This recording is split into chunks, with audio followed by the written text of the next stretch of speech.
Welcome to the Rational Egoist. I'm your host, Michael Liebowitz. Few topics are more controversial or have had and continue to have more of an impact on our society, our culture, our politics, our way of life than religion. Now, I haven't done a show on religion yet, but fortunately, I got a good friend of mine who's an expert on the subject. He was a successful prosecutor. He's the author of The Passion of Ayn Rand's Critics and Creating Christ. He's the amazing James Valliant, and he's here today to talk to us about that very book, as you can see in the background, Creating Christ. Jim, welcome back again to the show.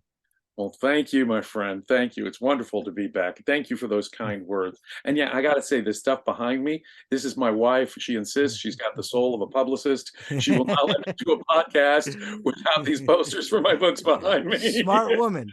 Hey. So, as I mentioned, so you had already been a successful prosecutor. You're a relatively, I'd say, well-known philosopher. You were a successful author involved in all types of things to promote objectivism. Why write this book, Creating Christ? Well, I was raised a Christian. My parents took me to church, and they weren't terribly religious, in fact, but they didn't know of any other way to give moral education to their kids. And they came from Christian backgrounds, so they figured take our kids to church and Sunday school and do that thing and teach them right from wrong. But when I got there, I was being told this was the true and important absolute and it's the source of values. It's the most important thing. It's the future of your immortal soul. And when you get that idea put into your head, gosh, this is the important thing, I want to study it. And so I made it, even as a small child, in effect, I made it a serious, I was a weird kid, I made it a serious study of mine. And for that brief period of time when I was young and Christian, I was a hardcore student of the thing. I read the Bible and I read theologians, and I was either going to be a theologian or a clergyman or something. I was going to do it. My friends called me Bible man. And then one day, overnight, I became an atheist. It was really boom. Well, long before I really was introduced to philosophers like Ayn Rand or Friedrich Nietzsche, who would complete my journey, in effect, on understanding Christianity as philosophers. Even before I was aware of them, I'd become an atheist overnight, and for my own reasons. And I had all this knowledge. I had all this wasted brain space filled with information about Christianity. What was I going to do with it? And then when I started reading more about Christianity from the critical aspect, from critics of both religion and the morals of Christianity, I began to have a whole new perspective on Christianity. And then when I was working at a law firm, before I had become a lawyer, I was clerking at a prominent LA law firm, downtown LA. They would kick me out of the office at 5 o'clock because of billable hours and stuff. And the traffic in LA, I said, can't I get a start on tomorrow's work? No. They'd kick me out of the office. So I'd go to the library, the public library there. And I knew I wanted to do further research on this historian Josephus. And I started reading systematically the works of Flavius Josephus, a first century Jewish historian. And during the course of my reading of Josephus, I had an insight, a eureka moment, a light bulb went off, where I made a certain integration between what was said in the Synoptic Gospels and what was being said by Flavius Josephus. And I put connected certain dots, and I had a flash. And it seemed to me that I understood finally a causal explanation for the origins of Christianity as had never quite been, I thought, understood before. And so I immediately ran to a good friend of mine. I pounded on the door to wake him up, but it was 1:30 in the morning. It took a while for him to get to the door. He needed to shave. He was in his butt. This better be good, Jimmy, he said to me. But I started downloading it. He got excited about it. We started taking notes that night. And this was back in the 40 years ago now. This was back in the early 1980s. We had this insight, but we knew that very night we would be writing a book, and he is my co-author, and we did write a book. Wow. But to become sure of our thesis, we had to become experts in multiple fields. We had to study archaeology, numismology, and of course, immediately I had to get it. I was already something of a student of biblical textual criticism, but I had to really become an expert on biblical textual criticism and that sort of thing. And so it took us years of research doing. I was also being a DA for almost 18 years of that, which also was a little interference with my, just a bit. Do you ever sleep? People have kindly called me a fire hose, and I am just a bit obsessive about things. But yeah, it has been a huge project. And when other authors came out with their own theories, which were closely related to mine, Professor Robert Eisenman in the 1990s came out with James, the Brother of Jesus. Very close. He comes 2 inches from what we say. And so I was immediately on the phone with Professor Eisenman. People may know he was the guy that got the Dead Sea Scrolls released to all scholars. He got the Huntington Library to release their photo study. He's a hero simply in that regard, in my view. But his book, as much I have some certain disagreements with him, but I have also certain substantial agreements with him. He's an important translator of the Dead Sea Scrolls and someone who really understands the relationship between Messianic Judaism in the first century and the emergence of Christianity. So I was immediately on the phone with him, but it still took years. And other authors wrote books that were getting closer and closer to our thesis. So we knew we had to get off the stick and come out with it. And so we did a few years back. I've been astonished. I thought when the book came out that we wouldn't have any immediate impact on the world. We were academic outsiders on the topic, and our thesis is radical. And so I thought, very few people would pay attention. Maybe 100 years from now, someone would dust it off and read it and say, hey, these guys had a point or something, but I was writing for the ages, in other words. I had no idea that the documentarians would want to come in and make a documentary of it. I had no idea that scholars would react the way they have. Most recently, a very mainstream biblical scholar, Professor Barry Wilson, has endorsed our work and agrees with our logic. And that has left me, so my jaw sort of dropped at that. And other more and more academics, Professor Marcus Vincent of King's College London, and others have found a great deal of value to our work. And we're completely blown away that such a radical thesis coming from outsiders is getting the play that it is. I'm blown away. All right. Before we get to your thesis, you're throwing around a lot of information. So first of all, what are the synoptic gospels and what is numismology? Oh, golly, I'm using 2-bit words. Numismology is the study of coins. And the study of ancient coins is a very important source of information. It gives us a chronology, and it in fact contains certain information. Governments which mint coins will put, of course, their propaganda on it. And so it's an important source for understanding propaganda, propaganda images, religious images as well. And it is an important source for historical chronological information for obvious reasons. That's numismology.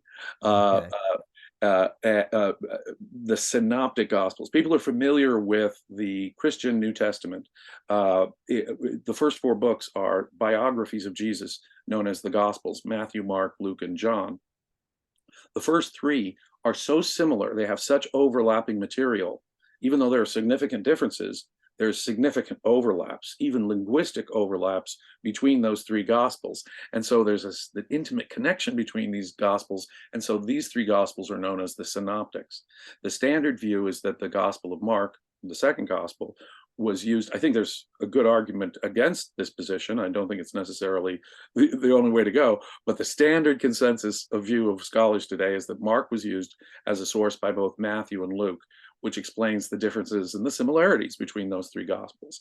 That many scholars also early on hypothesized a so-called Q source, because there were overlaps between Matthew and Luke which could not be explained by Mark as a source, and so they hypothesized a Q source. And certain finds of new documents, such as the Gospel of Thomas at Nag Hammadi in Egypt, seem to confirm the Q hypothesis. Now, again, there are scholars who disagree with that. There are people like Professor Mark Goodacre who think that there was no Q, that we should be skeptical of these hypothetical documents. But that is, again, getting into the weeds of technical arguments here. Okay, now Josephus was a Jewish historian.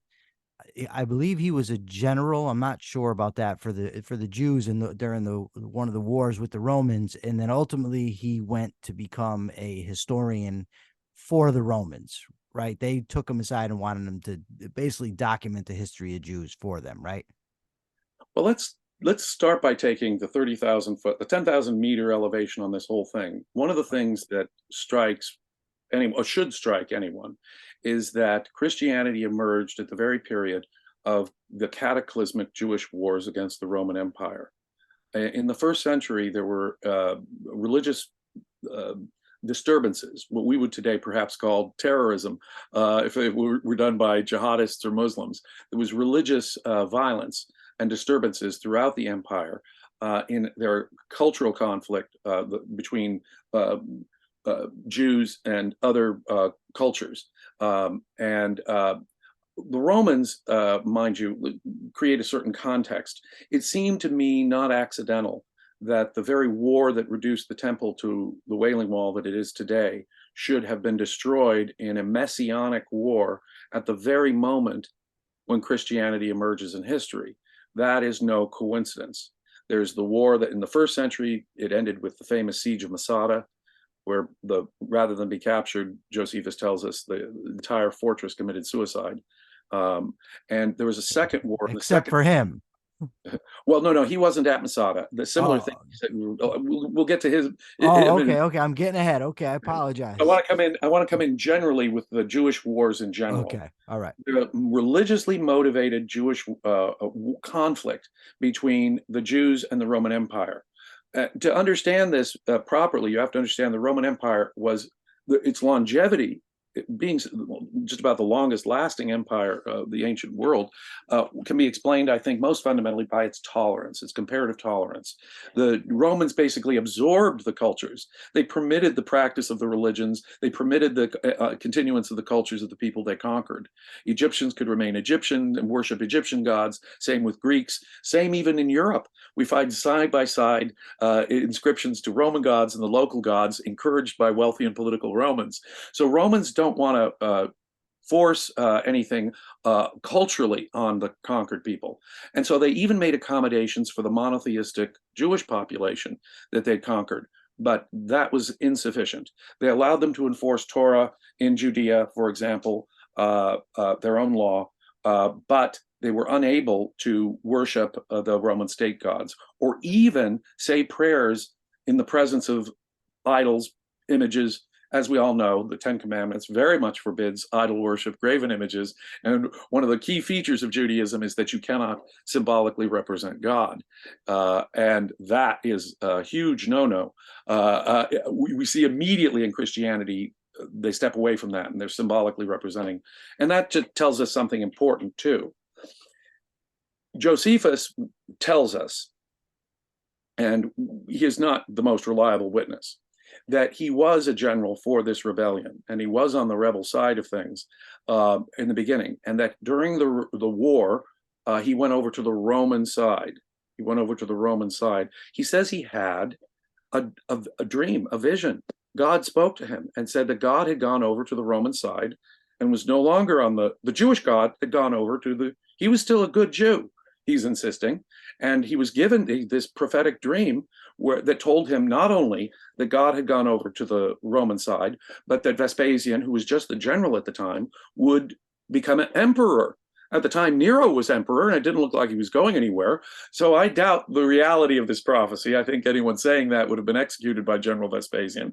But we're told by Josephus that he had this remark. He was a religious guy, Josephus, and a religious Jewish guy. And even when he went over to the Roman side, he was general in Jotapata, this place in Galilee, and there was a suicide pact, as you pointed out. And in the court, he tells us that he was just the lucky guy at the end of the suicide, because they were drawing lots to see who'd go next. And he was just the lucky guy who survived. Now, again, I think that's a highly suspicious story, but he emerges after being 3 days in a cave to a new life on the Roman side. And he becomes the chief propagandist. Now, get this. He becomes the chief propagandist for a dynasty of Roman emperors because Nero faces his own political problems during the course of the next couple of years, and the civil war breaks out. And being in control of such a vast chunk of the Roman army, the generals who were prosecuting the war, Vespasian and his son Titus, successfully make a bid for empire. And they become the next dynasty after the Julio-Claudians of Roman emperors. And from their perch as Roman emperors, they declare themselves to be the true Jewish messiahs. And Josephus tells us that, that's absolutely correct. My boss, the Roman emperor, is in fact the object of the Hebrew prophecies predicting Messiah. Now, both pagan and Jewish sources tell us that that was the main motivator for the war. Pagan 2nd century Roman historians, Tacitus and Suetonius, say it was the Messianic prophecies. And if you look at the rebel leaders, they're all purported Messianic claimants. But the standard Jewish view is, and they've had miracle workers in Jewish history, Moses, Elijah, right? And they were expecting an earthly Messiah, an earthly king, a military guy to come, take over, conquer their enemies, succeed as the Jews had succeeded against the Seleucids during the Hanukkah Maccabean revolt. About 200 years earlier. So they had hoped to recreate that, kick the Romans out, and create an independent Jewish state. The prophecies had told them that God would come on their side. And if you read the Dead Sea Scrolls, religious sectarians at the time very much believed in these prophecies, were definitely motivated. They believed God would help, would intervene on their side, and they would defeat the Romans. And no question about what the standard Messianic Jew of the period thought. An earthly Messiah would come and bring military victory to the Jews in a nationalist, sectarian, Torah Orthodox way. And that's why it's extraordinary when we read the New Testament. The New Testament, of course, is just exactly the opposite of okay, what. Hold on 1 second. I want to build some context here. It's important to know, right, that the Jews of the time, the prophecies that they were reading about in the Old Testament were for exactly what you're talking about, right? It's going to be a military leader who's going to conquer for them, establish Jerusalem as the sort of the throne of the world, or the throne of the world, and the Messiah will rule, and there's going to be peace on earth after this, right? Isaiah, if you read in the prophets Isaiah or Ezekiel, they'll tell you in great detail of these messiahs or this Messiah. And all Messiah means is anointed one. Yeah. Both the high priest and the kings of Jerusalem and Judea were anointed by oil.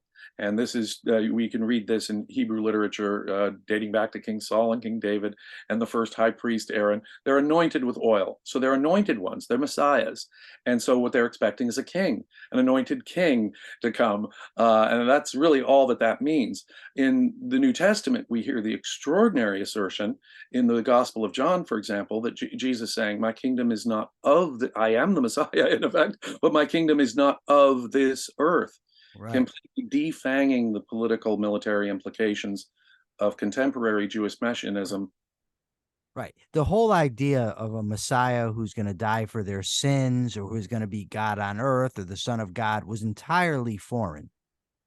Well, we're told that first century Jews, we're given, interesting, obviously, people are familiar with contemporary Judaism and Judaism in recent centuries. Most Jews don't believe in an afterlife. Certainly in recent centuries, they don't. Only extreme sort of mystical forms of Judaism believe in an afterlife. Yeah. This is exactly the opposite in the first century. 2 of the 3 main sections of Jews at the time, we are told, believed in a resurrection of souls and an afterlife. The Pharisees and the Essenes, right? Exactly. And the Sadducees are the ones who don't believe it. And interestingly enough, they're the ones who control the temple establishment. They go out with the destruction of the temple. And it's the Pharisees who are basically the fathers of modern rabbinic Judaism. But they do not transmit, because you can't read anything about an immortal soul in the Torah.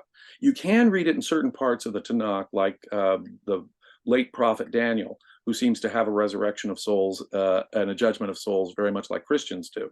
But the temple, you see, was the mechanism for your getting right with God. They had animal sacrifices prescribed under Mosaic law. And on Yom Kippur, of course, the high priest would go in to the Holy of Holies on his knees and beg God and that's the one time you can utter the name of God out loud without it being blasphemy, and would beg God for the forgiveness of the sins of the people on Yom Kippur. Well, without the temple, without the high priest and the Yom Kippur ceremony, without the animal sacrifices of the temple, those Jews in the first century who believed in an immortal soul were in a religious crisis. How do you get right with God? We need a new covenant in blood as Paul puts it in the New Testament. We need a new temple, which is what Jesus is. After all, Paul tells us in 1 Corinthians, all material temples are subject to flames. And so what we need is a new spiritual temple of which Jesus is our foundation, and we ourselves are the temple itself. So we need a new redemption mechanism, a new way to get right with God and protect our immortal souls in the wake of the destruction of the temple. So part of what but that's after Jesus's death. Oh, long after Jesus. Right. Well, decades after Jesus' death. And Jesus was never, the Jesus movement prior to the war, in my view, clearly never understood Jesus in these theological terms. Okay. So what I want to just set the table for your thesis, right? Yes. So you read in Josephus where he says that Flavius Vespasian, yes, right, Vespasian is the Messiah, right? Yeah. Okay, so this Jewish guy believes that his boss, the Roman Emperor, is the Messiah. Okay, so prophet. Now this, you said, hit you like I think you used the word thunderbolt. If not, then it was something similar. Why? How do you tie that into the the Christian Gospels and the after the Gospels, the books written by Paul and the entire New Testament? How does that prophecy or the claim of Josephus that this is the Messiah fit in with all of what the context that we've gone over so far? Reading Josephus, I'm reading about all the rebel leaders because Josephus tells us the history of the Jewish wars in the first century. He's our primary source for the rebel activity in the first century. And I'm reading all about these religiously zealous, militant rebel leaders claiming to be the prophesied Messiah. And most of your rebel leaders from the first century were just that, claimant messiahs. They were unsuccessful. Obviously, the Romans would win the first and the second wars. The one in the second century, led by a guy named Bar Kokhba, son of the star, clearly a messianic claimant there. The star being associated with the messianic prophecies in the Tanakh. Now, setting the table, the documents of the New Testament are fiercely pro-peace. They're fiercely anti-nationalist. They're fiercely internationalist. Everyone can come now worship the Jewish God. You don't have to be circumcised. You don't have to go with kosher diet. You don't need strict Sabbath observance. All the distinctive things about Judaism are now lost, and anyone can join. The whole world can now be a son of Israel. And that's one of the primary messages. More than that, it is pro-peace. You have to obey the Roman state as God's appointed agents on earth. Rebellion is a sin. We're told that pay your taxes. Slaves, obey your masters, even harsh ones. Over and over and over, we get a pro-Roman political message. Jesus says not just of a Roman, but a Roman centurion, that he has more faith than any Jew. Point blank, period. Not just a Roman, but a Roman centurion in this age of religious conflict between Romans and Jews. Now that leaps off the page. I was having a conversation on another podcast with Professor Bart Ehrman, probably the most famous Bible scholar working today, and he agreed with me that the Passion narrative, the story of Jesus' death, as told in all four Gospels, is political fiction. Political fiction designed to exonerate the Romans and blame the Jews for the death of Jesus, which is, of course, what Christians did for thousands of years.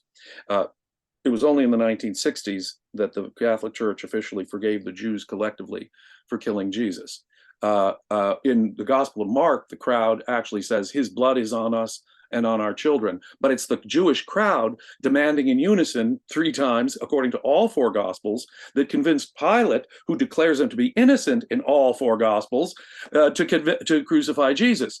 And there's more details: the betrayal of Judas, the denial of Peter, et cetera, et cetera, et cetera. The Jews are being clearly blamed in an artificial, fictional way for the death of Jesus. And what was clearly a Roman execution the Romans are being exonerated for. Now, with all of that pro-Roman allegory, with all of that pro-Roman political propaganda, with all of this anti-militant pro-peace, turn the other cheek, submit to the evildoer, blessed are the peacemakers, go the extra mile for the Romans. You know, the Romans would have you support them between the milestones where you lived if the Roman army was passing through. No, add double the required tax to the Roman army, says Jesus. So there's this stridently pro-Roman, pro-peace, internationalist Christianity. Now, in that context, that sets the context. Obviously, Christianity seems to be a critical reaction to the rebels. It is Torah critical, pro-peace, non-nationalist, non-sectarian. It appears to be our Christianity is Jewish Messianic at its base, but it's a direct answer to the mainline Jewish Messianics of the time, the rebels. Now, what can explain this? This is what we have here is something being turned inside out and upside down on its head in a political way. Now, with that as the basic context, now let's understand what Josephus is saying about his boss being the Messiah. He cites even Danielic prophecy. In Daniel, the glorious coming of the Messiah, the Son of Man, will come in the clouds. He'll come with armies in the clouds in glory and power. That same exact language is used in the New Testament when Jesus predicts the glorious coming of the Son of Man in the Synoptic Gospels. And he says it's going to happen when Jerusalem gets destroyed. He says it's going to happen when the temple gets destroyed. And he describes in all three of the Synoptic Gospels, Jesus gives a vivid description of what's about to happen in the Jewish war, how the temple will be destroyed. And he appears to know details that could only come from having known the event. And so it is believed by most scholars, and I am eagerly among them, that the Gospels could not have been written, and this prophecy could not have been written until after the destruction of the temple in 70, but was attributed by the Gospel writers to Jesus at a later time. Okay, now, hold on 1 second. Okay. Mm-hmm. But in that prophecy, right, Jesus also says that he'll be returning, or that the Messiah will be returning. Well, he's saying, scholars have observed that Jesus nowhere says, I'm coming back. What Jesus says is that true, yeah. People will see the Son of Man coming in glory and power. Jesus is imitating the language of the prophet Daniel there. The Son of Man will come in glory and power. Interestingly, when Josephus describes the event that he was a witness to, he was there with the Roman general at the siege of Jerusalem, and he's describing the Roman siege of Jerusalem, and he says armies are seen fighting in the clouds, a clear reference to Daniel's prophecy, Son of Man prophecy. So Josephus is telling us that the Son of Man prophecy, a glorious coming of the Son of Man, happened at the time of the destruction of the temple and at the time of the destruction of Jerusalem in 70 AD. Jesus says the same thing in the Synoptic Gospels. He combines the two, and we know they all are supposed to happen at the same time because Jesus in the prophecy in all three Synoptics says that there are people hearing me who will see all of this take place. All of it, the destruction of the temple, the destruction of Jerusalem, and a glorious coming of the Son of Man. Now, of course, most Christians believe that we have to separate that out, and that Jesus's glorious return is yet to occur. It is an important part of Christian theology that Jesus is still coming in his glorious second coming. But Jesus, you see, according to the Synoptics, predicted that would happen, at least a glorious coming of the Son of Man would happen within the lifetime of people listening to him. Now, this has always posed a problem for Christian scholars because it appears that Jesus made a big, fat mistake. There's a whole group of people who, preterists, who take that and believe that Jesus meant that it all happened, everything came to a termination in 70. That's it. It's all done, folks. The preterist Christians believe that's all wrapped up and the second comings happened precisely because of this. But at least we can say this.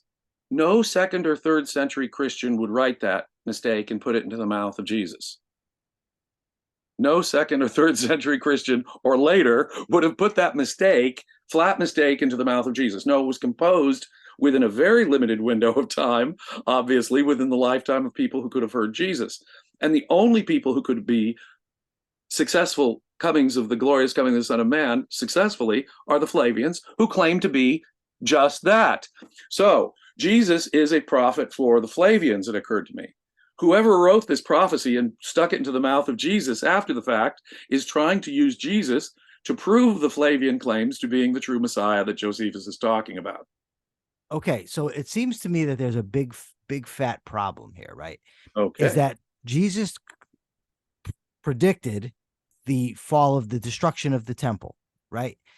So it was a dire warning to the rebels, eh? Yeah, so he predicts the destruction of the temple. You guys are going to lose. And because of the fact that he was able to predict the destruction of the temple, it's assumed that the gospel, or that part of it anyway, was written after the destruction of the temple. How else would he have known?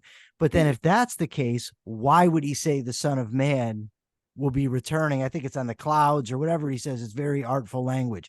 But because the same author that knew that the temple had been destroyed would also have known that obviously Jesus didn't come back.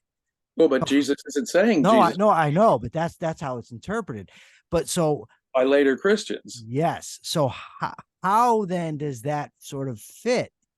Because why would someone say the Son of Man will be coming if the son, knowing that the time had already passed, if they didn't believe the Son of Man had actually come? Well, the glorious coming of the Son of Man. The author of that prophecy had believed that a glorious coming of the Son of Man occurred. Had already occurred, right? Notice that, and I'll cite the evidence here. The general that was appointed to prosecute the first Jewish war in 66 when it broke out was Vespasian. In 68, Nero gets thrown off and he commits suicide. In 69, the year of 5 emperors, we have a civil war, and Vespasian wins that civil war. He leaves his son Titus in Judea to finish the prosecution of the war. Titus sacks Jerusalem and destroys the temple in 70. We are told by the 2nd century Roman historians, these are pagan Roman historians writing in the 120s, Tacitus and Suetonius, that they were the Jewish messiahs. These are not Jewish writers. These are pagan Roman writers writing about 40 or 50 years on, telling us that the Flavian emperors are in fact the Jewish messiahs. There were the prophecies that motivated the Jews, they explain, in doing their rebellion, but those prophecies actually applied, had they known better, to Vespasian and Titus, the emperors. So it must have been an important part of the imperial cult of the Flavians to claim that they were the Jewish messiahs. Their in-house, they hired as their in-house propagandist Josephus, a Jew. So they're using the Jewish religion for their own political propaganda. There can be no question that these Roman emperors are building in the idea of Messiah into their cult. It's an important part of their cult, and they are, in fact, the only ones during this limited time frame who could claim to be successfully fulfillments of the Messianic prophecy. And they did. And they had both Jewish and pagan believers that they were, and it's so interesting, Suetonius and Tacitus tell us very straightforwardly, they were the successful objects of Jewish prophecy. Josephus and Yohanan ben Zakkai, one of the fathers of rabbinic Judaism. Now, I think he was forced to acknowledge Vespasian as the Messiah for political reasons, just so he could keep his rabbinic school at Yavna going. But even he had to acknowledge Vespasian as the Messiah extraordinarily. So we have both Jewish and pagan sources that tell us that the Flavians claimed to be the Messiah.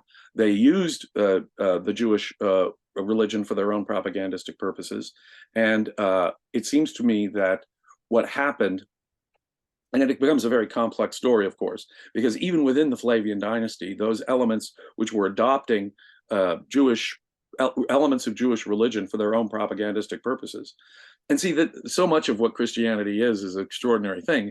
It's not really, it's exactly the opposite of what you'd expect from Messianic Jews, culturally resistant to Greco-Roman ideas. Well, Christianity is soaked in Greco-Roman ideas. It's Platonism, Neoplatonism, Stoicism, loud and clear. It's a pagan mystery cult of a man god and his resurrection, which is, as you point out, totally alien to Judaism.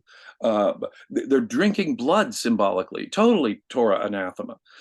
So what we have is a little creepy too. Oh, come on, the juice from the nice red steak. Anyway, I'm told that juice isn't blood, actually. Anyway, the truth is that the Jewish Messianic religion was being used by the Roman government against the Jews, the very people who were prosecuting the Messianic rebels of the first 2 centuries must be the source, it seems to me, of our Christian New Testament and its ideas. However, there was on-again, off-again support for this entire notion as emperors come and go. Even within the Flavian dynasty, once Vespasian and Titus die, the brother of Titus, the younger son of Vespasian, becomes emperor. He was not involved in the prosecution of the war in Judea. He could not claim to be the Jewish Messiah. We are told that he executed his own cousin, the father of his appointed heirs, Titus Flavius Clemens, for adopting Jewish ways. Now, what does that mean? Eusebius, the early Christian historian, tells us that Saint Clement of Rome was a member of the imperial Flavian family. Michael, we're told that the oldest physical evidence of Christianity that there is are the catacombs in Rome. Maybe an inscription, one inscription in Pompeii that seems interesting, but it's vague and it's controversial. But the first clear archaeological, physical evidence of Christianity and its practice are the catacombs in Rome. And the oldest of these catacombs dates to the early 2nd century, and it's the tomb of Flavia Domitilla, the granddaughter of Vespasian and the niece of Titus, the wife of Titus Flavius Clemens, who was executed by his emperor cousin for adopting Jewish ways. So we have high-ranking members of the imperial family who are becoming Christian. The first reference to Christianity we have from any pagan writer is from Pliny the Younger, when he's governor of Bithynia, is writing the Emperor Trajan around the year 111, 112, what do I do with Christians? And they've got to sort through the violent Messianic militant types versus the pro-Roman New Testament types of Christians. And that's really all that they're doing, is sorting that out between the two, but they need a means of doing that. Pliny tells us that it was about 20 years earlier that Romans of all classes were getting involved in Christianity, and Christianity had reached its peak about 20 years earlier. That's right in the smack middle of the Flavian dynasty. And so it seems to me that the first incarnation, and now notice what they're doing with this Jesus guy. I do believe there was a historical Jesus who was crucified by Romans because he was a militant Torah Orthodox rebel, not because he was if he was anything like the guy described in the Gospels, the Romans would have hired him and given him a soapbox and made him a propagandist for their side. Well, you keep going praising Roman centurions and telling people to pay their taxes. Please. In any case, it seems to me that it's clear that the Jesus we have in our Greek New Testament is probably the upside down opposite of what any historical Jesus actually looked like. And so then we really, again, we have a paradox here. How do we explain the New Testament, which appears to be an inverted, upside down, turned on its head version of Jewish messianism? Right. So palatable to the Roman world now. And so in the years that follow, Jesus gets separate. See, Jesus has to be an independent prophet for the Flavians to work. Even after the Flavian dynasty ends, the worship of Jesus continues. Right. That's actually going to be my next question, because it seems to me that you're right. Your thesis is that Jesus, the historical Jesus, assuming he did exist, would have been a messianic Jewish rebel that the Romans execute. Probably. And he makes this prophecy about the Son of Man coming in the destruction of the temple. No, I don't think a historical Jesus ever did that. Okay, but that's what they. That was my knowledge. There was all kinds of apocalyptic prophecies going on. All you have to do is look at the dead sectarian documents of the scrolls to know that their apocalypse was going. John the Baptist was probably one of these apocalyptic nationalist, Torah Orthodox, militant. So there's this sort of mixture between the real thing and then the myths and what comes after. But in the New Testament, we do have the mouth of Jesus saying about the destruction of the temple and the coming of the Son of Man. So what I want to know is this, right? Once you have the Flavians and you have the destruction of the temple and they're believed to be the Messiah, how do we get to modern day Christianity? Why doesn't it just stop there? Okay, all this stuff has been fulfilled. Let's move on with our lives. How do we get to where we are today? And what I also want to know is how does the Apostle Paul fit into the whole scenario? Well, the first question is the easier to answer, in effect.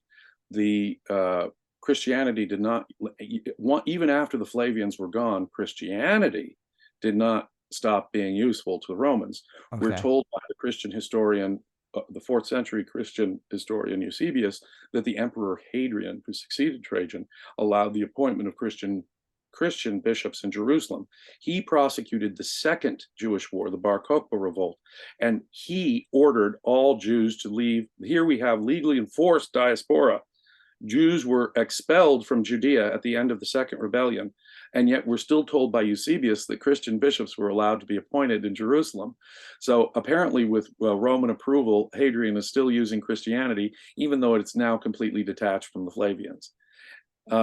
And we have on again, off again support or opposition from Roman emperors to Christianity. We have a debate. The next emperor after Hadrian, he hears a debate between Justin Martyr pleading for Christianity, where Justin Martyr compares Christianity to pagan religion, and he asks the emperor to persecute Christian heretics, seemingly.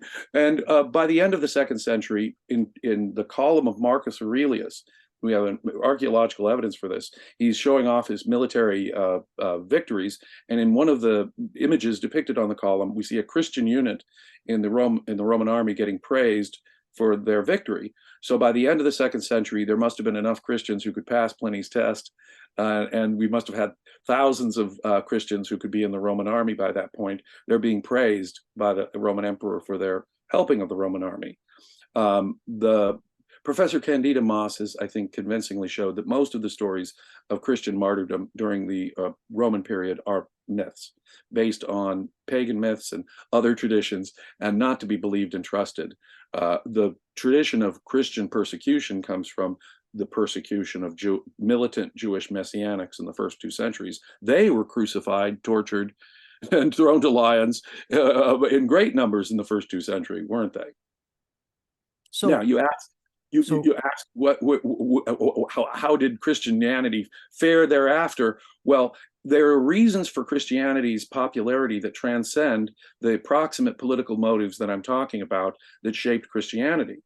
For example, long before, not long before, earlier in the 1st century, let me give you one example. Philo, the great Jewish philosopher, he's already attempting, now he's a pro-Roman Jew. He's an elite who belongs to a family of Roman tax collectors. So although he's Jewish, like Josephus, he's very pro-Roman, he's anti these rebels, and he's working for the Romans and getting rich because of his family's working on the Roman side. Now this guy Philo is also integrating Platonic philosophy, Stoic philosophy with Jewish monotheism. And that fusion is a necessary prologue, it seems to me, for Christianity to even come into being, but it tells us something very important. There were pagans who were interested philosophically in monotheism, increasingly at this time in history. We can hear singular references, God in the singular, from pagan authors starting to commence in philosophical ways at this time, I think mostly motivated by Neoplatonic concerns. By the time you get to the 2nd century, Neoplatonist Plotinus, right, the one is now Plato's form of the good is now the one, and it is in effect monotheism. Jewish or Christian monotheism, depending on how you want to look at it. Platonism has now been transferred over to that. So there are pagans who are interested in becoming monotheistic for philosophical reasons. There are even pagans interested in being converted to Judaism. God-fearers. Now, they don't make me want to get circumcised. That's a hard sell for adult. Right? No one's lining up for that, right? Right. And so they call these people God-fearers. They can't truly be part of the house of Israel, but they can be God-fearers and worship the Jewish God. Well, Christianity gives them a fast track straight into the heart, and you're not even a 2nd-class citizen anymore if you're not circumcised. And then, of course, there are Jews, elite Jews, who are trying to find a way to be both good Romans and good Jews, like Josephus or Philo. And so between the philosophical interest in monotheism growing among pagans and the interest of elite Jews who were working with the Romans to find some way to assimilate their Judaism within the Roman world, we have 2 groups of people who are highly motivated to create something like Christianity. And it is such a powerful combination that it's going to take over the Roman Empire.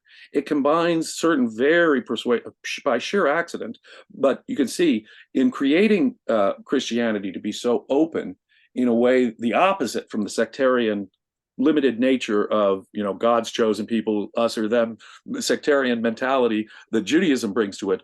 Christianity kicks the door open, brings everyone into it for political motives, mind you. But that's going to have an effect on Christianity's openness to everybody. So Christianity has two features that are very interesting.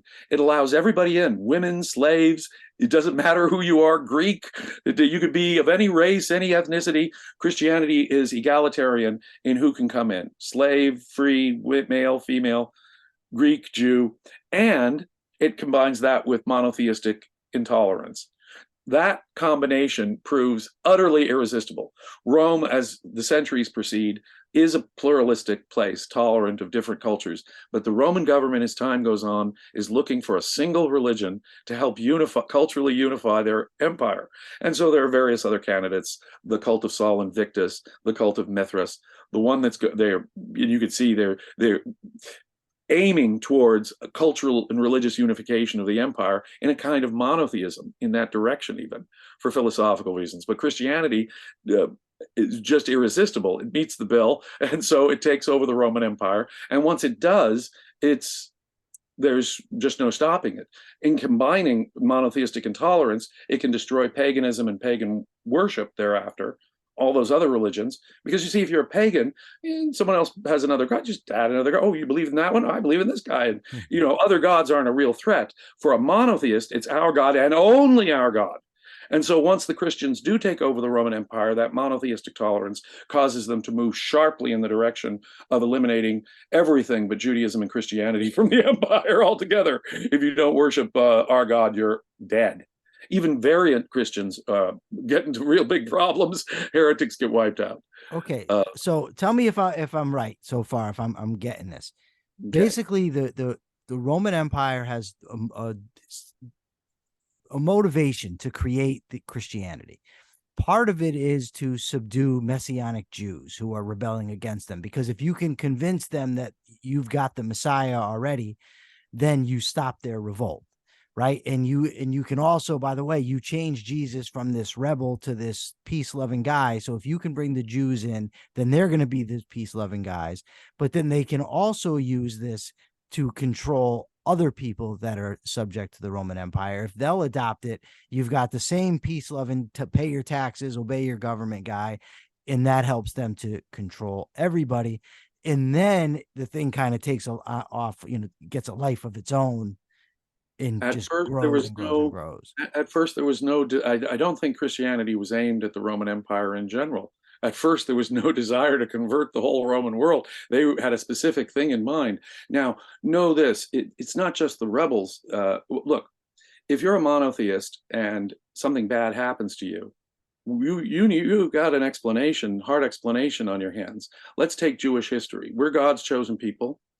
And if our God is the almighty creator God and we're God's chosen people, why should we ever have misfortune at the hands of polytheist invaders like the Babylonians, who sacked Jerusalem and destroyed the first temple, right? And so we need an explanation. And it's not that God is rewarding those idol-worshiping polytheists, the Babylonians. We must have let God down. We must have violated the covenant. Oh, yes, our king started marrying foreign wives and started idol-worshiping, and that is the story of the Tanakh. Israel and Judea fall to foreign powers because of the sins of their kings and the people. They pissed God off, they broke the covenant, and they suffered the consequences. Similarly, when the Jews lost the war against the Romans, a similar theological explanation would be required. Why on earth did we lose? We're God's chosen people. If we're right about this, could God be rewarding those polytheistic idol worshippers? No, we must have screwed up. And Christianity provides precisely that kind of an explanation. Rather than our kings were idol worshippers and had foreign wives, which is the standard Tanakh explanation you can read in Chronicles and Kings, we now have, you killed Jesus. The Messiah came, you didn't recognize him, you killed him, and you got what you deserved. The temple was destroyed. In fact, he warned you. He warned you that you'd lose that war, the temple would be destroyed, and you went ahead and rebelled anyway. You misunderstood Messiah. And understand that the Romans, after the war, have not only killed thousands and thousands of Messianic Jews, they've also enslaved tens of thousands of formerly religiously zealot rebels as slaves.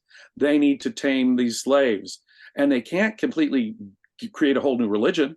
No, there's Messianic Jews, and they're Messianic Jews who need a new redemptive mechanism now that the temple is gone, right? And they need an explanation for why the heck they lost this war and the Romans won. And you can start here in Josephus the start of that explanation. He tells us the history of these madmen, these rebels, these violent robbers who they didn't know. Oh, yes, they don't know what's going on, and they unreasonable fellows. And of course, God goes over to the Roman side. The Daniel prophecy is fulfilled in Vespasian. The Son of Man has come in his glorious coming in the first century with the destruction of the temple, just as Jesus predicted. You know, in fact, it's really hard to understand a lot of what Jesus says outside of the context of the Jewish war of the first the 2 centuries, of the Jewish wars of the first 2 centuries. For example, one of the things he says, whoever picks up a sword shall die by the sword. A very famous line from Jesus. Whoever if you look at the original language, whoever uses the sword will die. Well, lots of people who initiate force or use weapons die of natural causes. On the face of it, it's an absurd line. Whoever uses a weapon will die by the weapon. Even no matter how generously we interpret that, it's hard to understand, except in the context of Jewish rebellion. If he's warning you against rebellion, and the rebellion hot on the table right now, the words make perfect sense. Whoever picks up the sword in this war will get it. You guys are going to lose. Dire warning after dire warning coming from Jesus to the rebels. Don't do it. Don't do it. Don't do it. You asked another question. Paul, according to scholarly consensus, is the oldest of our authors of the Greek New Testament. He is perhaps gave us the oldest material by a Christian author that survives. Some people credit him with, in fact, the innovation that we call Christianity as such. And he was a first century fellow who did some missionary activity in the Eastern Mediterranean, from what we can gather. And he promoted a very radically pro-Roman, radically pagan view of Christianity. And he appears to have actually, before that, infiltrated the Messianic movement before the war as sort of an agent provocateur for the Romans. And so although he says, I persecuted Christians, meaning, in my view, Messianic rebels at the time, I joined their group, but then I had my own revelation. In the book of Galatians, one of the letters attributed to Paul, he has a fierce argument with all his fellow contemporary Christians over Torah orthodoxy.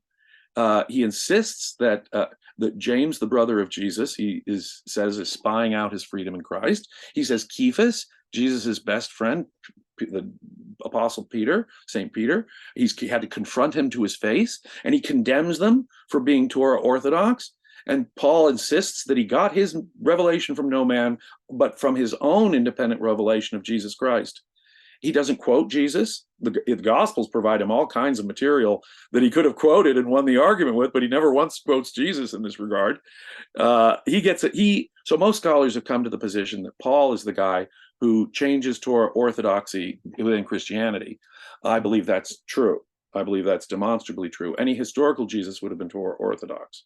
For example, I also think that Paul did other radical things within Christianity. Several authors may have contributed to what we call the Pauline corpus. In fact, most scholars believe that many of the letters attributed to Paul were written by other people claiming to be Paul. They're called the pseudo-epigrapha, several of the Pauline epistles. But these Pauline letters comprise what most scholars believe to be the oldest layer of Christian literature. In Romans 13, one of these letters, you can hear Paul say, obey the Roman state as God's appointed agents on earth, for example. So Paul is radically pro-Roman. Paul is the one who appears to be the original source of the new covenant in blood, and Jesus is our new temple thinking. He is theologically and politically doing something radical to the Messianic movement. Professor Eisenman, for example, has shown the linguistic similarities between the sectarian scrolls, their imagery and literary metaphors, and Paul's language. Paul, I'll just give you one example. We know of the grapes of wrath from the Battle Hymn of the Republic. Mine eyes have seen the glory of the coming of the Lord, trampling. We used to think the grapes of God's wrath came from Paul, right? No. It actually is an image Paul took from the Qumran sectarians, apparently. Apparently, the Messianic Essenes before Paul were already using that kind of language. Only Paul is Qumran sectarians. What is Qumran? I'm very sorry. It's okay. It's all right. I know you got a lot going on. In the middle of the 20th century, a remarkable discovery was made in the area of the Dead Sea. In caves in the Dead Sea, certain pots were found, some of them broken, and the material had spilled out, and some of them been largely decayed, and some of them still sealed or largely sealed, so that we found documents, texts, manuscripts, the oldest manuscripts of the Jewish Bible, multiple copies of the books of the Torah, multiple copies of nearly every book of the Tanakh, and the oldest complete copies of these books of the Jewish Bible in existence that we have. And they date from about the 2nd century BC to the 1st century AD. And we also have found alongside those oldest copies of Jewish texts that we possess, were found what are known as the sectarian Dead Sea Scrolls.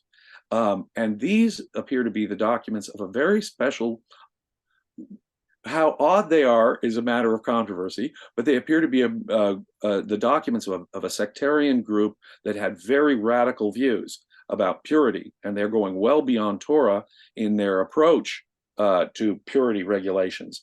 They are expecting the Messiah. They are expecting Messiah to come in a military kick-ass way. And they are violent haters of their enemies, not lovers of their enemies, like Jesus. And that very language is turned on its head, it seems to me, in the New Testament. So here we have militant, messianic, apocalyptic Jews of the period just before the Jewish war, believing the Messiah to come. And if only we're pure enough, if only we go out into the wilderness, and the temple is getting corrupt, those pro-Roman priests are too corrupt. So these sectarians have gone off into the wilderness to practice their more pure rites, so to prepare the way for the coming of the Messiah. And boy, they're expecting the Messiah to come and kick ass. And now, they found the documents in caves. This is getting to what, and what were the caves called? Well, they have specific numbered names. But aren't they the caves of the Qumran? Oh. Because you just said you're talking about the Qumran.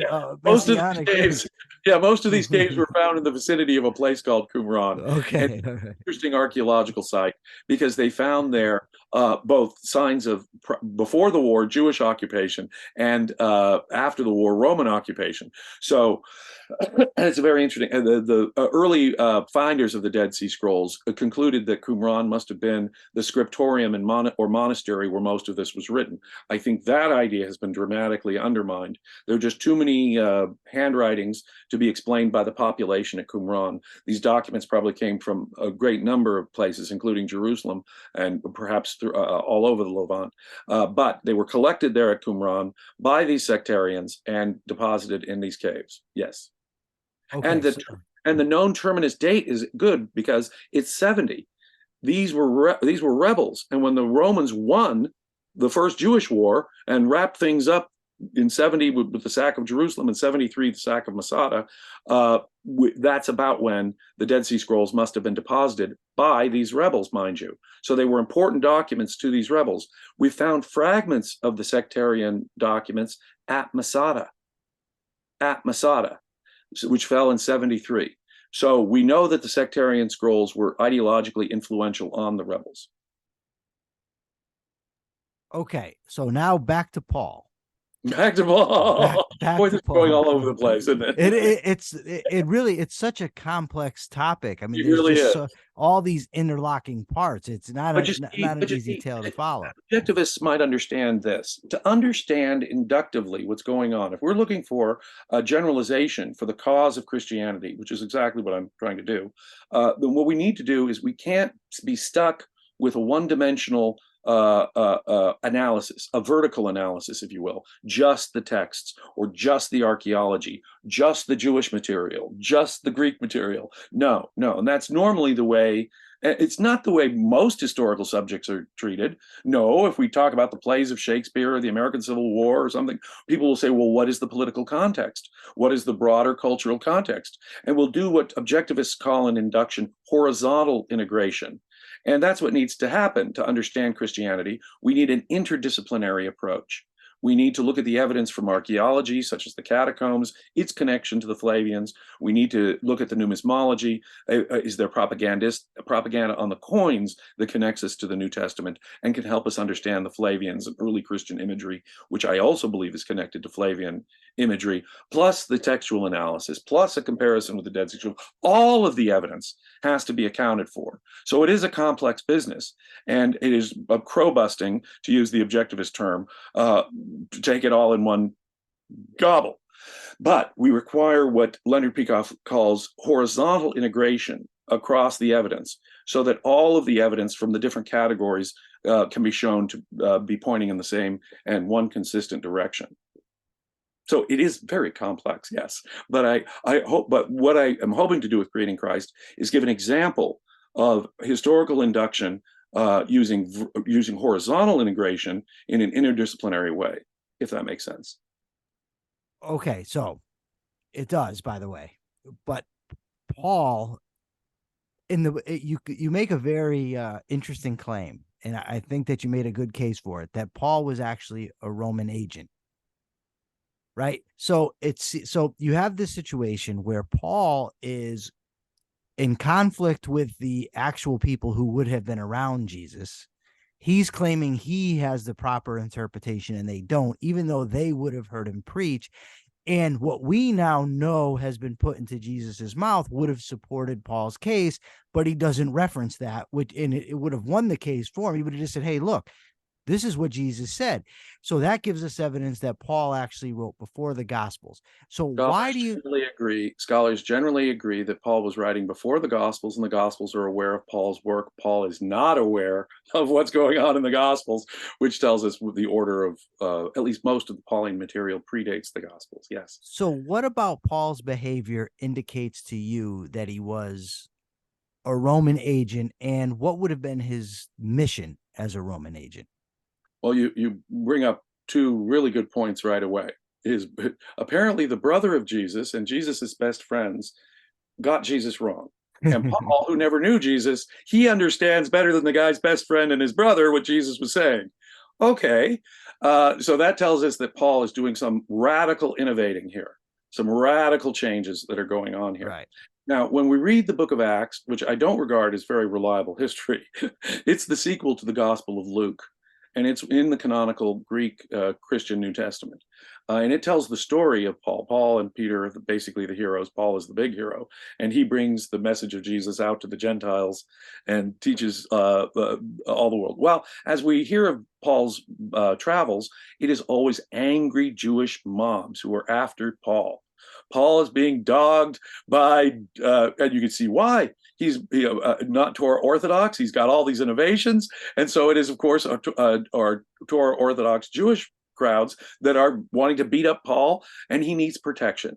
And time again, wherever Paul goes, Roman officials are protecting him. A judge over here, a clerk over here, a mayor over here, the local agents of the Roman Empire constantly coming to Paul's defense. When Paul gets back to Jerusalem, we're told that the Jews collectively want to kill Paul, and that an entire Roman cohort of the Roman army consists of 1,000 men were sent to protect Paul. Now, even if that tradition is only vaguely based on the tradition about Paul, Paul seems to have had official government support from Rome. At least that's the echo that we get in the book of Acts. The book of Acts has Paul interacting with Roman. He's a Roman citizen. And now, not all Roman citizens get sent to the emperor for trial, but Paul does for some reason. He's having positive interactions with the pro-Roman Herodian, the Roman governor of the time, the Herod Agrippa and his sister Berenike, according to Acts. Paul is having a great old time with these pro-Roman, high-ranking pro-Roman officials. Now that's the book of Acts. I understand that's a tradition that's semi-historical. But if it's true, if it's based on anything vaguely true, Paul appears to be working as a Roman agent, getting protection from the Roman government and having friendly interaction with the highest-ranking Romans. Let's go to one of Paul's authentic letters. One of the letters attributed to Paul that is believed by most scholars to be authentic Paul is his letter to the Philippians. In Paul's letter to the Philippians, he says, he implies that he's writing from Rome. It is believed that many of Paul's letters were written from Rome, and he sends greetings to the Philippians, the people of Philippi, from all of those in Caesar's household. He boasts in his letter to the Philippians that he's having such success that the message of Jesus is known to the entire Praetorian Guard, the imperial guard. To have access to the entire imperial guard in Rome is quite an extraordinary thing. If someone was giving a message the Romans thought suspicious or dubious, they would not allow said person to have access to every single one of the emperor's bodyguards, would they? No, they wouldn't. So in the letter, his letter, that's really first-hand, first-person evidence in one of Paul's authentic letters, one of the oldest bits of the New Testament. Paul is boasting about his connections in Caesar's household. He's boasting about his access to the entire Praetorian Guard. He's naming two high-ranking officials, Clemens and Epaphroditus, who are Clemens, that guy who was executed by Domitian for adopting Jewish ways. He mentions Clemens and Epaphroditus together, and Clemens and Epaphroditus are executed together by Domitian, and they're both mentioned together in the book of Philippians. So it appears that Paul has connections with this Clement guy, the St. Clement of Rome. It appears that Paul has connections with the Praetorian Guard. He's sending greeting, hello, for everyone in Caesar's household. It's extraordinary, the high-ranking connections that Paul himself is seeming to assert in Philippians. In his letter to the Romans, he appears to be saying that he's related to the Herodian royals, the pro-Roman royal family of converted Jews who most Jews resented, who were ruling over before the Jewish war, ruling over Judea. He appears to be a Herodian. Say hello to my kinsman Herodian and those in the household of Aristobulus. Whoa. Again, that seems to suggest that Paul is a Herodian, connected to these high-ranking Roman folks. The recent work, since my book came out, Professor Robin Faith Walsh's amazing work, I highly recommend to everyone. She sort of demonstrates that the New Testament really could only have been written by Greco-Roman elites of the period, that it was intimately aware of the genre. In one interview, she said, as far as she's concerned, the Gospels might have been written by a Roman senator. Many scholars are converging. I can't claim to be alone on this. We are all seemingly now converging on a similar point. For example, Rosemary Sheldon of Virginia Military Institute, VMI, she's an expert on ancient intelligence. And she wrote a book called Operation Messiah several years ago with the Dutch scholar Theus Voskuilen. And they actually argue Paul was an agent provocateur working for the Roman Empire. And so I also recommend people read that book by Rosemary Sheldon and Theus Voskuilen, Operation Messiah. And its theme is just that. Paul was, look at Acts, Paul was obviously a Roman agent, provocateur, infiltrating the rebel movement and turning it on its head, starting the process of turning Jewish messianism on its head from this Orthodox sectarian Jewish militant nationalist idea into what we call Christianity today. It seems to me that, and Paul actually fits the dual purposes of what you've said the Romans wanted to accomplish, right? He's preaching the peaceful Messiah notion to the rebel Jews on one hand, but then he's also spreading the peaceful Messiah notion to people outside of Judaism to bring them into the fold. So he's actually accomplishing the goals that you've set forth as the Roman goals.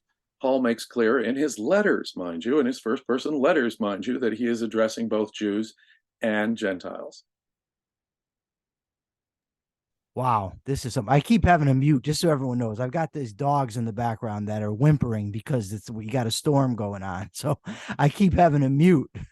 Oh, the poor, Yeah, poor they're a little nervous, and I don't want to yell at them to shut up. So okay, so I know that in your view, knowledge without application is pointless, right? So, right. what is the relevance of this knowledge? How do we apply it? What relevance does it have to our society, to our lives? Because I know it must have some. Well, history in general, there is no irrelevant history. So even if it is some obscure piece of archaeological minutia that we're digging up, I would say that there's a value to it because we don't know, as we're piecing together the new evidence and the new theories, what we're going to learn. But in this case, of course, we have a screamingly important answer. In Western civilization, Christianity has been the dominant idea. It has morphed, transformed, adapted. It has gone through Platonic phase, a more Aristotelian phase, once Thomas Aquinas and the scholastics come along. From the 13th century forward, at least there's new ideas coming into Christianity. But let's face it, Christianity is the big agenda setter for Western civilization for the next 2,000 years. It's true that a religion goes, and Christian religion in particular, goes into a retreat, slow retreat starting in the Renaissance, which starts to really accelerate in the 17th and 18th centuries, the Enlightenment. And by the end of the Enlightenment, it looks like religion is in real trouble. And the applications of modern science really start developing some real issues for Christianity, Darwinism and all that and so forth. But Christianity is still around. Hume's arguments against God didn't do it. Darwin's arguments against Genesis didn't do it. It's not because of science, logic, or reason that religion is still around and hanging around, Michael. It's hanging around because of its ethics. People cannot conceive of, they need ethics. Like my parents, as I began the whole thing with, they need some kind of moral instruction, and they don't. Unfortunately, religion has had the monopoly on most ethics. Most people aren't able to live by utilitarianism, right? Much less Kantian deontology, so that those really haven't picked up or get much steam. And so most people are stuck with their family's religion.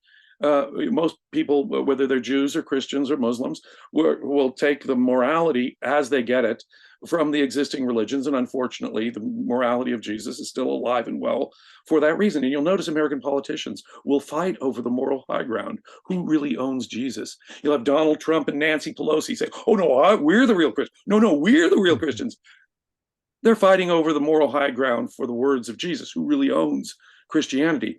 What I expose here is the fact that the pacifism and extreme altruism that you find in Christian ethics is in fact proximately caused by the political context of the first 2 centuries. It's interesting, it dovetails. I didn't realize it would do this, but it dovetails with an important point Ayn Rand made. It was only about a decade ago that I even put all this together. Ayn Rand had made the point that, look, altruism has never really had an earthly justification. There's no earthly reason for altruism. And she's absolutely right about that. They're all mystical justifications. But then she asks, what is the real earthly motivation for altruism? Well, she explains it in several ways in her writings, perhaps most eloquently through Ellsworth Toohey in The Fountainhead, where there's someone demanding sacrifices, there's someone collecting them. So it's political power here on earth, political manipulation, power on earth is the motive for altruism, the unstated motive for altruism, which always has this mystic falderall as the justification for it. And so it seemed to me that Christian altruism, what explains, see, compared to Judaism, Christianity is much more altruistic. Oh, Turn the absolutely. other cheek. It's not eye for an eye, it's turn the other cheek. It's a suck it up sort of religion, or as Friedrich Nietzsche put it, a slave religion. And that left a big impression in my head too about it.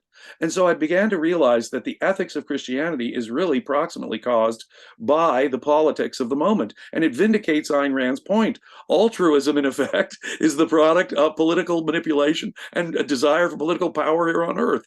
And so once we strip the moral idealism from Christianity, I mean, if you want to continue to act like a Roman slave and be a Christian, Michael, go on, be a Christian in your ethics, even just your ethics. Forget the mystical metaphysics. Just be a Christian in your ethics, and you see you're being a Roman slave. Now, if you want to continue to be a Roman slave, go for it. But what I'm hoping to do here is strip the moral idealist facade from Christianity, which most Americans still think is moral idealism, which most American politicians fight over as the moral high ground, and expose it for what it is, an effort at political manipulation 2,000 years old. Well, that's perfect. And I think it's a perfect place to end the discussion. If anybody out there, you want to know more, you got to get the book, Creating Christ by James Stephen Valliant and Warren Fahey. Am I pronouncing it right? Fay, just simple Fay. Fay, Warren Fay. Right.